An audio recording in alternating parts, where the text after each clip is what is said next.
projeto Lontra está localizado na capital catarinense. É aqui que, desde 1986, as lontras são pesquisadas. A lontra, da espécie Longicaudius, da família Mustalidae, é endêmica dessa região do país. Em Santa Catarina, ela já foi encontrada em diferentes regiões do litoral e também no oeste do estado. Olhando esse animal curioso e por vezes muito simpático, fica difícil acreditar que ele é extremamente solitário. Sim, as lontras preferem viver sozinhas. São carnívoras e topo de cadeia. Ela pode ser considerada a onça das águas. Foi criado no projeto Lontra um telhado vivo com cerca de 180 metros quadrados e instalados tubos com canos de PVC. É um método chamado de fish pipe para que a alimentação das lontras não seja associada ao homem. É como se ela estivesse caçando. Basta um sinal e as lontras já sabem que chegou a hora do banquete, estimulando e treinando os instintos naturais diariamente. Alguns veterinários e tratadores, de forma meio desavisada, já sofreram alguns pequenos acidentes. Por ser solitária, manter duas lontras no mesmo espaço só em duas possibilidades: se for mãe e o filhote ou um casal que se adaptou, como neste caso aqui do projeto Lontra. Observar esse animal silvestre exige muita atenção e dedicação. No seu habitat natural é ainda mais difícil de visualizá-la. Essa dificuldade em ver a lontra se dá porque ela tem hábitos crepusculares, ou seja, ela acorda cedo junto com o sol e depois de se alimentar e nadar, ela volta a dormir. No entardecer, ela acorda, se alimenta e novamente volta a dormir. Uma lontra pode viver em cativeiro cerca de 13 anos.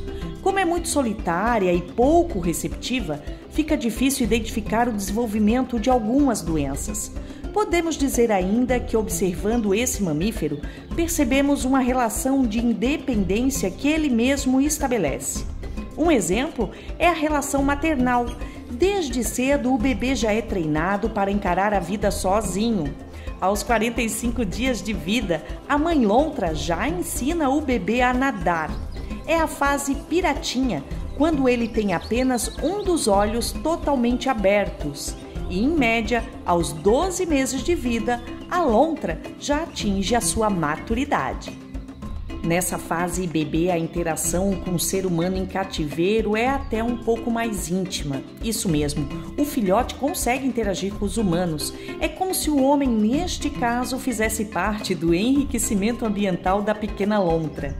Quando esse bebê no cativeiro já consegue comer um peixe inteiro sozinho, ele já ganha o seu próprio recinto. Ou seja, mesmo filhote, esse mamífero já exige seu espaço solitário. Nossa equipe conseguiu observar as lontras no projeto que pesquisa, estuda e protege esses animais silvestres. Aqui hoje existem em cativeiro 6 lontras e, além delas, alguns outros animais da família Mustalidae, como as 2 iraras e os 7 furões.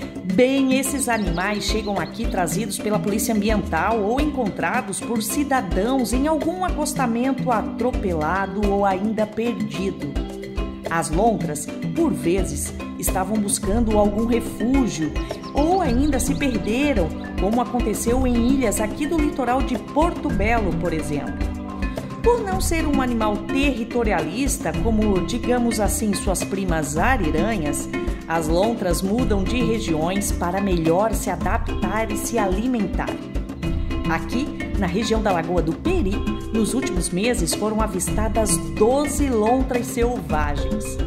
Mas, infelizmente, esse número corre um sério risco de diminuir.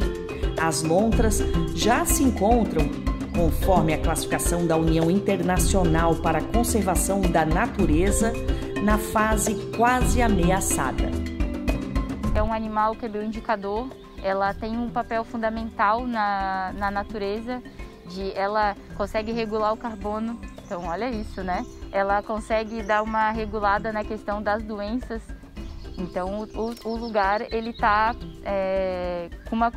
para estar com uma qualidade de água boa, né? Lógico que com todas as mudanças que estão acontecendo, né? Todas as poluições que ocorrem, por nossa causa. A gente começou a perceber ela já faz algum tempo que ela está em alguns espaços que não era para ela estar, mas ela também não tem muita opção. Ela está fugindo? Ela tem que ir por exemplo, aqui no Peri, se ela sai daqui da lagoa, o rio que ela utiliza é o Sangradouro.